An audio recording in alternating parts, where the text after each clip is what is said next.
Hey guys, what's up? It's MegaDan29, and you're watching Alpha Nerd Entertainment.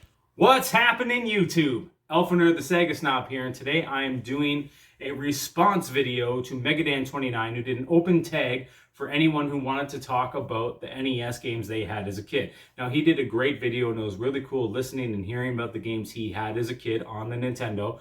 And I just thought, hey, I did have a weird, unique experience with the Nintendo, and I thought I would just share that for whoever cared to listen.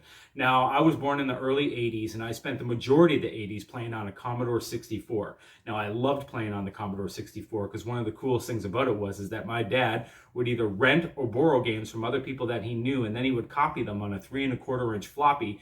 And, well, being a kid and having access to hundreds and hundreds of games, I actually wasn't all that jealous of the Nintendo for quite a while, until I went to my cousin's house and saw Super Mario 1.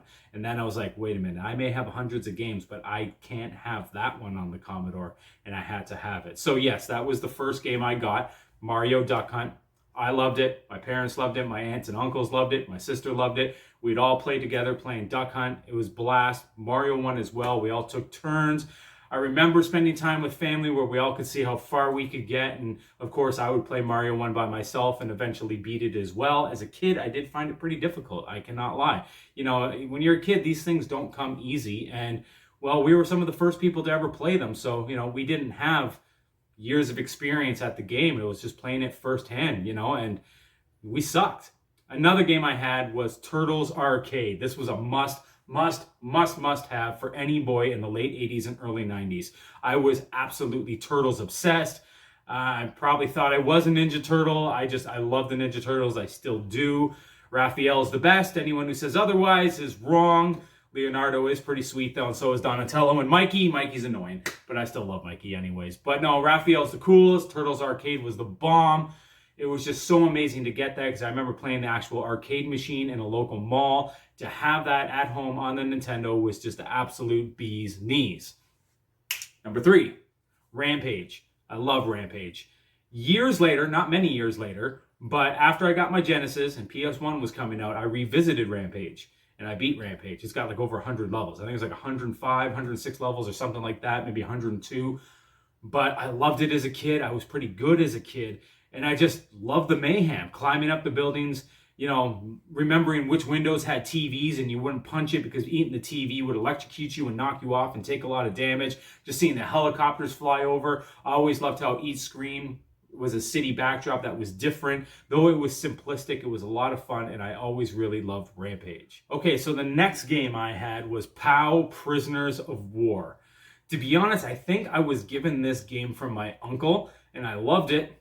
I didn't get very far, but I kept playing and kept trying. And in the early 2000s, I did end up beating this game. And I was really proud to do so because I remember getting my ass destroyed as a kid. But I loved it all the same. I loved the music. I loved the graphics.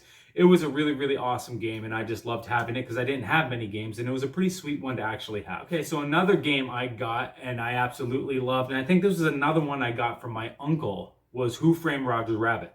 Now, at first, I hated this game. I thought it was super annoying, and I didn't know what to do. But one day, I just was bored of all my other games, and I just kept playing this game. And I think more than anything, I got really rewarded by finally getting to the end of the game as a kid. And I think that was more than enough for me to convince myself that I beat it. I don't think I've actually beaten this game, but when I was a kid, I told myself I did because I think I was just proud that I was able to get to the end because I got so good at it. I don't think I ever did figure out how to beat Christopher Lloyd. I told all my friends I beat this one, and I kept saying I beat this game throughout the majority of my life because I just felt like I did. But looking back now, I think that might have been one of those weird bend to the truth that kids do when they say they complete certain games when they don't actually do it because they feel rewarded enough for getting as far as they did. And I think that's what happened with this game, but I really love this game. And truth be told, I haven't played this game in about 20 years. And maybe I need to install it on my Sega Mini and give it another try because I really, really do love Roger Rabbit. 2 left. Now, Super Mario 3, the most influential game of all time, one of the greatest video games of all time. Anyone who argues that is just basically wrong in my opinion. This game, okay, so like when I talk about the biggest game changer of all time in games, Super Mario 1, it really was the biggest game changer. It introduced side-scrolling. And Mario 3 just took a dump all over that game, turned it up 100, and just raised the bar for every other company to just make games. And Mario 3 just left that impression. I remember watching the movie The Wizard with Fred Savage from the Wonder Years and seeing them do a couple of the secrets and going to school the next day, and all of us talking about who have seen The Wizard. Those who haven't even seen The Wizard yet are like, what are you talking about? I don't even have Mario 3 yet, but we were stoked to discover that secret. And honestly, I don't even know how many people would have known about that if it wasn't for the movie The Wizard, flying up in the first castle and going over to get the flute. If it wasn't for that movie, I'm telling you, tons and tons and tons of kids would have never discovered that. But Super Mario 3, one of my favorite games of all time. I'm not all that great at it. I'm not bad at it, but it is definitely one of the best games ever. And it was a privilege and a pleasure to play that game in the day. All right, last but not least, now I'm going to get into a little something after I talk about this game, because this is the only one I still have. Blades of Steel. I adore this game. I love it with every fiber of my being. I remember living in Prince Edward Island, and our neighbors, anyways, we had property. We rented a bit of the property to our neighbors. They had some horses. And in the wintertime, they wouldn't use this particular set of land. And the land was pretty big. It was 2 acres, but my dad would get out the hose and make an ice rink for us.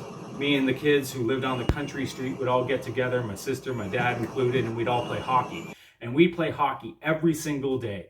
I remember a couple of my neighbors, that's all we did. Let's get home from school, hockey, outside, play nonstop. And it was like an NHL size rink. My dad just filled the whole field, took the squeegee, smoothed it out, made it perfect, put up snowbanks all around it. It was the greatest thing to have. So we'd be outside playing hockey, and then I'd get inside and I'd play some more damn hockey because I loved Blades of Steel. This game is so much fun. I think the multiplayer aspect, which also added to it, playing with my sister, playing with my cousins. It's just, I know Mario's multiplayer, but not like this. You're going head to head in a wicked hockey game with some of the best fighting still to this day. I absolutely adore Blades of Steel, and it just holds a very special place in my heart from those nostalgic days of the NES. Like I said, to go outside and play hockey, to come inside and play hockey is just a truly Canadian thing. And, well, this is a very nostalgic Konami NES game. Okay, so those are the 7 NES games I had as a kid, but I'm going to talk about 7 more because I mentioned the Commodore 64. Now, the Commodore 64 had tons of games that the Nintendo also had, such as Charlie Circus. I don't know why I loved this game as a kid. Nowadays, I think it's horrible. Another game I remember all my family taking turns and trying and playing and getting through all the little different courses. My dad kicked ass at it. I was pretty terrible, but I still loved it. Love this game to death, and it's way better on the Commodore. Winter Games. Winter Games is not a great game, but it's definitely not a bad game. It's not very good on the NES. Why? Because the NES version doesn't have biathlon. Now, the Commodore, I think, has 3 more events, at least 2 more events, and one of those is the deal breaker in biathlon. Biathlon is by far the best event in this game. I love Winter Olympics. I have a lot of nostalgia for this game. And seeing as it was like a multi-platform game, I'm including it because, I did get to play this like in 87, 86 on the Commodore, just didn't have it on the NES, and it's an NES game. Skate or Die, another one I had on the Commodore 64. I love this game. When you're a little kid, you love just about everything. You just love playing video games. You almost find no fault in any of them, really, when you're like 4, 5, 6 years old, just playing these games. And like I said, having hundreds and hundreds of games, this one stood out because there was a learning curve to doing all the events. I wasn't good at it, but I enjoyed trying to get good at it.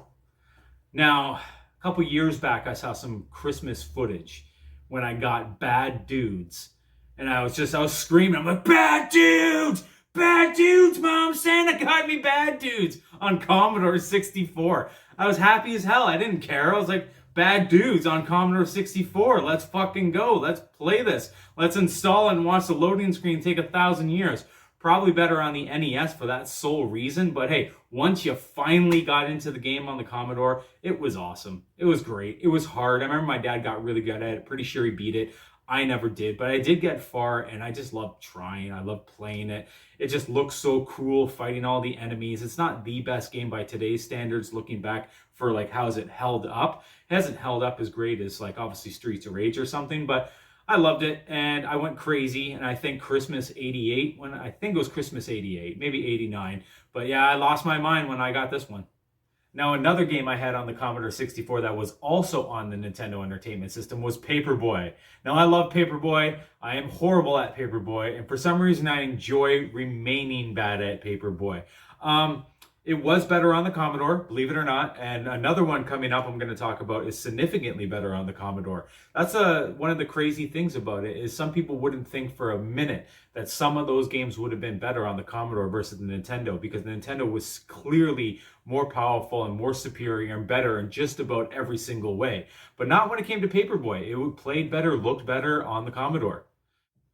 Okay, so another game I had on the Commodore 64 that was also on the Nintendo Entertainment System was Maniac Mansion.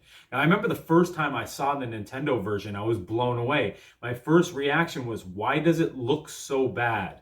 And my buddy's like, what are you talking about? It does, I guess maybe not as good as you remembered. I'm like, no, not at all. This looks really, really weird. And then ended up having a conversation with my dad about it. And he goes, yeah, no, the Commodore version was significantly better. He goes, I get it that the Nintendo obviously held up better and everything. And in all things considered, the Nintendo is obviously superior to the Commodore 64 in every way, shape, or form. Minus a few things, such as Maniac Mansion. The graphics were just hands down better, played better. Having a keyboard to use made doing more things in the game that much better, and it just made for a better experience in that game. Now, this game creeped the shit out of me as a kid, so I didn't really play it. I didn't know what to do in the game, but I loved watching my dad play, and I just thought it was the coolest game, and I just remember loving it so much. Okay, so last one. So that'll be 7 physical games I actually owned on the NES and 7 games on the Commodore that are exact same games on that system, which was Mario Bros. That's right, punching the POW block. I remember thinking it was really, really cool to play a Mario game on a non-Nintendo system as well. Granted, we also had games like Donkey Kong, Lode Runner. There's probably like another 30, 40 Nintendo games that I had on the Commodore, but I want to include Mario Brothers because it's Mario Bros, Mario and Luigi, hitting the punch and POW blocks, knocking the turtles upside down and kicking them and moving along. I really loved this game as a kid too, I did. This was my first Mario experience. I played this game before I played Mario 1, and this game is still pretty badass. Haven't played it in a long time, but talking about it right now really, really makes me want to play it again. Anyways, guys, that is the games I had for Nintendo. Like I said, 7 for the NES, 7 Commodore ports or versions of their own that were all really awesome. And I just want to thank MegaDan for dropping this topic because I thought it was a lot of fun. Normally, I don't do response videos, and maybe I'll do them more in the future, but this one I thought was really, really cool. And if someone drops a what Sega games you had, Sega Genesis games you had as a kid video, obviously I'm going to do that because I had quite a few on the Sega Genesis, Sega CD, and 32X. So if that topic starts to trend in the community, you bet I'm going to be making a video on that, or maybe I'll just do it myself and leave an open tag to everybody. But anyways, guys, I want to thank you all very much for watching. I'll extend this open tag to anyone who watches this video as well. If you want to be so inclined to tell us what you had. The thing that makes this video and this topic so great, and what I like that Dan did this, is because when you look back at the NES, it kind of is that early first video game console, the real game changer, and that shook up the world, and we all have very fond nostalgic memories of it. So it's really cool to hear everyone's thoughts from those late 80s and early